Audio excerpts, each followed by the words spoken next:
दोस्तों आपने मूवीज में या हकीकत में ये तो देखा ही होगा कि इंसान पर किस तरह से प्रेत आत्मा चढ़ जाती है।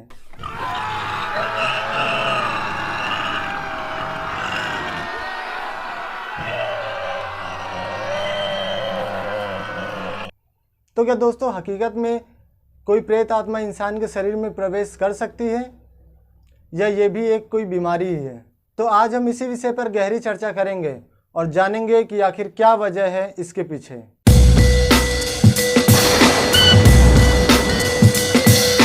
हेलो दोस्तों, नमस्कार। स्वागत है आप सभी का आपके अपने YouTube चैनल मोरल विश्व में। दोस्तों आप सभी ने अक्सर मूवीज़ में या हकीकत में ये तो देखा ही होगा कि एक इंसान पर किस तरह प्रेत आत्मा चढ़ जाती है, किस तरह एक इंसान को प्रेत आत्मा पजेस्ट कर लेती है। तो क्या दोस्तों हकीकत में इंसान के ऊपर कोई प्रेत आत्मा चढ़ जाती है, पजेस्ट कर लेती है, या फिर ये कोई बीमारी है? दोस्तों वास्तव में भूत प्रेत होते हैं कि नहीं, इससे रिलेटेड ऑलरेडी मैंने एक डिटेल्ड वीडियो बना रखी है। उसकी लिंक आपको नीचे डिस्क्रिप्शन बॉक्स में मिल जाएगी या ऊपर आई बटन पर भी क्लिक करके आप देख सकते हैं। दोस्तों हम बात करते हैं कि इंसान पर प्रेत आत्मा का पजेस्ट करना। दोस्तों वास्तव में ये एक बीमारी है जिसका नाम है डिसोसिएटिव आइडेंटिटी डिसऑर्डर। दोस्तों इसमें होता क्या है कि एक इंसान की जो नॉर्मल पर्सनालिटी होती है एसोसिएट हो जाता है अपनी ओरिजिनल आइडेंटिटी से और वो किसी दूसरे आइडेंटिटी को धारण कर लेता है। यानी एक इंसान पूरी तरीके से बदल जाता है अपने मानसिक तौर पर। उसकी आवाज़ बदल जाती है, बोलने का तरीका बदल जाता है, चलने का तरीका बदल जाता है, जहाँ तक उसकी हैंड राइटिंग भी बदल जाती है। दोस्तों ये खुद में बहुत ज़्यादा चौंकाने वाली बीमारी है, खुद में बहुत ज़्यादा हैरत अंगेज करने वाली समस्या है। दोस्तों ये बहुत ही ज़्यादा चौंकाने वाली बीमारी है क्योंकि इसमें एक इंसान अपनी आइडेंटिटी को पूरी तरीके से बदल लेता है। मतलब एक इंसान अगर अपनी पर्सनालिटी को बदल लेता है या उसके बोलने चलने का तरीका बदलता है तो ये एक नॉर्मल बात है, ये एक्सेप्टेबल है। बट इसमें होता क्या है कि इंसान अपनी केवल पर्सनालिटी को ही इस डिजीज़ में नहीं बदलता है, ज़रूरत पड़ने पर वो अलग अलग आवाज़ें भी निकालने लगता है। यानी आप फीमेल की भी आवाज़ निकाल सकते हो, मेल की भी आवाज़ निकाल सकते हो, मतलब किसी भी प्रकार की आवाज़ आप निकाल सकते हो। और साथ ही साथ इस डिसऑर्डर में क्या होता है कि आपकी हैंड राइटिंग तक के भी बदल जाती है। मतलब जब इससे पीड़ित इंसान किसी दूसरे पर्सनालिटी को धारण करता है तो उसकी हैंड राइटिंग तक भी बदल जाती है। दोस्तों इस बीमारी में इंसान 1, 2 या 3 इतनी पर्सनालिटी को नहीं जीता। इस बीमारी में इंसान एक से कहीं ज़्यादा पर्सनालिटी को जी सकता है। ये डिपेंड करता है उस पेशेंट की, यानी जो इंसान पीड़ित है उस डिसऑर्डर से, उसकी मानसिक दशा क्या है। कोई इंसान 1 से 2 पर्सनालिटी में जीता है, कोई 3, कोई 4 और काफ़ी केसेस तो ऐसे भी देखे गए जहाँ एक इंसान 12 पर्सनालिटीज़ को जी रहा होता है। तो दोस्तों अब हम बात करते हैं कि आखिर ये बीमारी होती कैसे है और क्या कारण है इसके पीछे। दोस्तों ये एक ऐसी समस्या है जो कि इंसान को बचपन से होती है। जी हाँ दोस्तों, ये एक ऐसी बीमारी है जो इंसान को 1 से 6 या 7 साल के बीच में ही हो सकती है, इसी टाइम पीरियड में ही होती है। इसका उदाहरण आपने देखा ही होगा, जब बच्चा छोटा होता है तो अपने फेवरेट कैरेक्टर्स को जीता है। जी हाँ दोस्तों, जब बच्चा छोटा होता है तो कोई शक्तिमान बन के उड़ रहा होता है, कोई डोरीमोन, कोई पोकीमोन, और ऐसे ही अलग अलग जो उनके फेवरेट कैरेक्टर्स हैं वो उनकी एक अलग ही दुनिया बना लेते हैं अपने दिमाग में। दोस्तों इस चीज़ को आपने भी महसूस किया होगा, जब आप छोटे थे तो आप अपना कोई फेवरेट कार्टून कैरेक्टर या फिर कोई सुपर हीरो वाली कैरेक्टर्स को आप जीते थे। आप खुद को शक्तिमान के गोल गोल घूमते थे या तो फिर डोरीमोन जैसे कार्टून्स को देखकर आपको उसके नए नए गैजेट्स पाने की दिलचस्पी हो जाती थी। दोस्तों बच्चों का दिमाग बहुत ही क्रिएटिव होता है, वो अपने दिमाग में खुद ही एक अलग दुनिया बना लेते हैं, खुद ही एक अलग संसार क्रिएट कर लेते हैं। इसीलिए दोस्तों बच्चों को बहुत ही ज़्यादा इंटरेस्ट होता है फेरी टेल्स सुनने में, तंत्र मंत्र और जादुई कहानियों में बहुत ही ज़्यादा दिलचस्पी होती है। इसीलिए बच्चों की जो कहानियाँ होती हैं वो भी बिल्कुल जादुई, तंत्र मंत्र ऐसी चीज़ों पर ही होती हैं। जैसे कि पंचतंत्र नाम की एक पुस्तक है, वो बच्चों के लिए ही है। उसमें अलग अलग कहानियाँ हैं जिसमें बच्चों को कुछ नया सीखने को मिलता है, कुछ नई मोरल वैल्यूज़ उनको सीखने को मिलती हैं। पर दोस्तों ये एक आम बात है और नॉर्मल बात है। ये चीज़ समस्या कब बनती है? ये चीज़ समस्या तब बनती है जब बच्चों को बचपन में किसी भी प्रकार का मानसिक दबाव या उत्पीड़न झेलना पड़ता है। बच्चों को बचपन से कुछ ऐसी समस्याओं का सामना करना पड़ता है जिसमें उन्हें शारीरिक या मानसिक तौर पर बहुत ही ज़्यादा कष्ट मिलता है।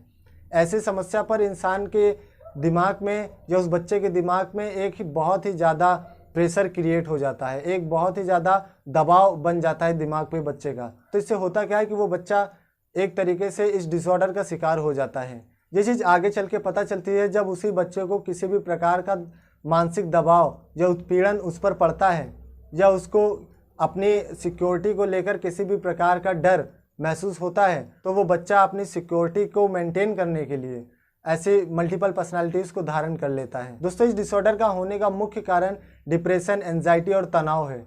दोस्तों, जब इंसान के दिमाग पर बहुत ही ज़्यादा प्रेशर पड़ने लगता है या वो डिप्रेस्ड हो जाता है, किसी भी प्रकार का शारीरिक या मानसिक उत्पीड़न जो कि इंसान के दिमाग पर एक बहुत ही गहरा असर डालता है, यही कारण बनता है डिसोसिएटिव आइडेंटिटी डिसऑर्डर का, यानी DID का। दोस्तों, ये बीमारी कोई आज की बीमारी नहीं है, ये काफ़ी साल पहले भी लोगों को हुआ करती थी, लेकिन लोग उस समय इस बीमारी को समझ नहीं पाते थे, इसके पीछे का साइकोलॉजिकल रीज़न नहीं जान पाते थे, और लोग इसको भूत प्रेत और इन सब प्रकार के अंधविश्वासों से जोड़कर देखते थे।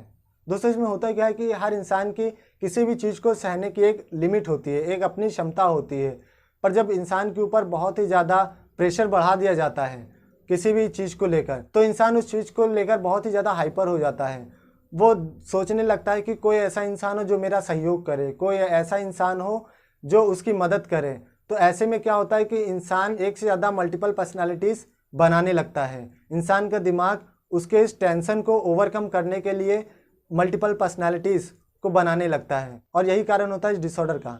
दोस्तों, जैसा कि मैंने पहले बताया, पहले लोगों को इतनी ज़्यादा जानकारी नहीं होती थी, इतनी जागरूकता नहीं होती थी इस चीज़ को लेकर, तो इसीलिए लोग इस चीज़ को भूत प्रेत और इन सब चीज़ों से कनेक्ट कर देते थे। इसमें इंसान किसी भी प्रकार की पर्सनालिटी को धारण कर सकता है, जैसे वो इंसान किसी भी इंसान से कुछ समय पहले मिला हो, या फिर किसी को टीवी पर देखता हो, या किसी से उसका बहुत ही ज़्यादा इमोशनल अटैचमेंट हो, या फिर ऐसा कोई इंसान जिसकी हाल ही में मृत्यु हुई हो, वो इंसान उस पर्सनालिटी को धारण कर सकता है और बिल्कुल उसी आवाज़ में और बिल्कुल उसी अंदाज में वो बोलने लगता है। दोस्तों, इसमें होता क्या है कि इंसान जब अपनी उस फेक पर्सनालिटी से निकलकर अपनी ओरिजिनल पर्सनालिटी में आता है, तो उसे याद भी नहीं होता कि उसने जो अपनी फेक पर्सनालिटी थी उस समय उसने क्या क्या किया। और दोस्तों, कुछ केसेस में क्या होता है कि इंसान जिन पर्सनालिटी को जी रहा होता है उनसे बेकायदा वो अपने सामने बात भी करता है, मतलब वो बेकायदा रूबरू होकर उससे आमने सामने बात करता है अपनी उस पर्सनालिटी को। वो जानता है अपनी कॉन्शसनेस से कि ये पर्सनालिटी जो है वो मुझे सलाह देती है, मैं उससे सलाह मांगता हूँ, ये मेरी मदद कर रही है, और वो पर्सनालिटी उसे पता होता है कि ये मेरे अंदर प्रवेश करके मुझसे काम करवाती है। ये भी उस डिजीज़ का ही एक पार्ट है जिसमें इंसान को पता होता है कि ये इंसान मेरे अंदर प्रवेश करके कार्य करवा रहा है। दोस्तों, इस चीज़ को बोला जाता है को कॉन्शियसनेस। दोस्तों, जैसा कि मैंने पहले बताया कि पहले लोगों में इतनी जागरूकता नहीं थी, इसीलिए लोग इसे भूत प्रेत और तंत्र मंत्र से जोड़कर देखते थे। जो इंसान के ऊपर ऐसी समस्या होती थी, जिसके साथ ऐसा कुछ होता था, उसको बाबा लोग ट्रीट करते थे अपने फेक तंत्र मंत्र से। तो जो उसकी जो लोकल पर्सनालिटी थी उससे वो बात करते थे, और बात करके जो वो मांगता था या जो भी उसके दिमाग में चल रहा है उसको समझते थे। वो कहता था मुझे ये चाहिए, तो बाबा कहते ठीक है, मैं ये तुझे दे रहा हूँ, इसके शरीर से अब तू निकल के भाग जा। तो वो उसके शरीर से निकल के भाग जाती थी। वास्तव में जो उसकी फेक पर्सनालिटी है वो उसको सेटिस्फाइड कर देता था, और उसके बाद इंसान अपनी नॉर्मल कॉन्शियसनेस में आ जाता था।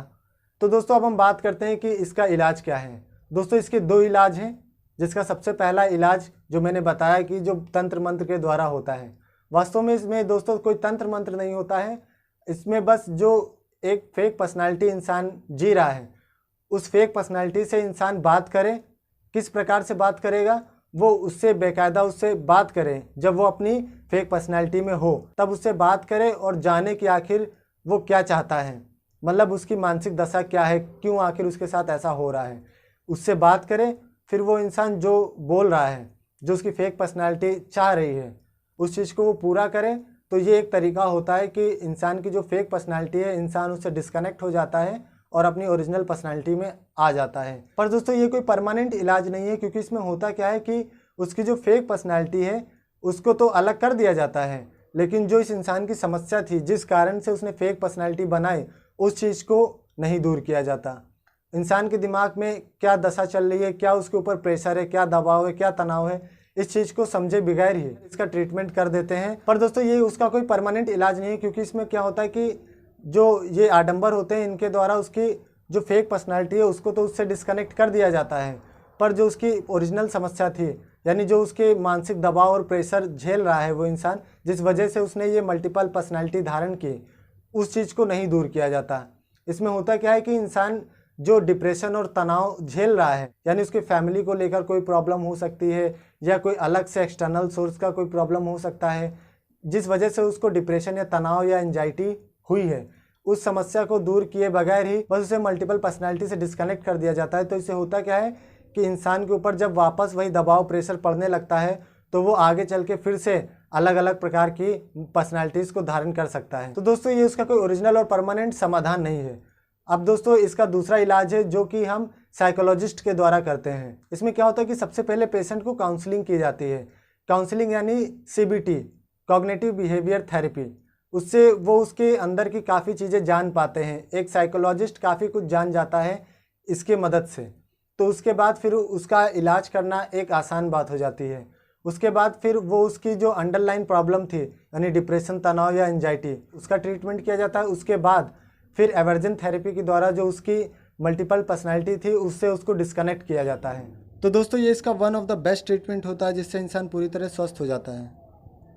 आई होप आपको हमारी वीडियो अच्छी लगी होगी। अगर वीडियो अच्छी लगी हो तो हमारे वीडियो को लाइक करें, हमारे चैनल को सब्सक्राइब करें। तो स्वस्थ रहें, मस्त रहें। नमस्कार, जय हिंद।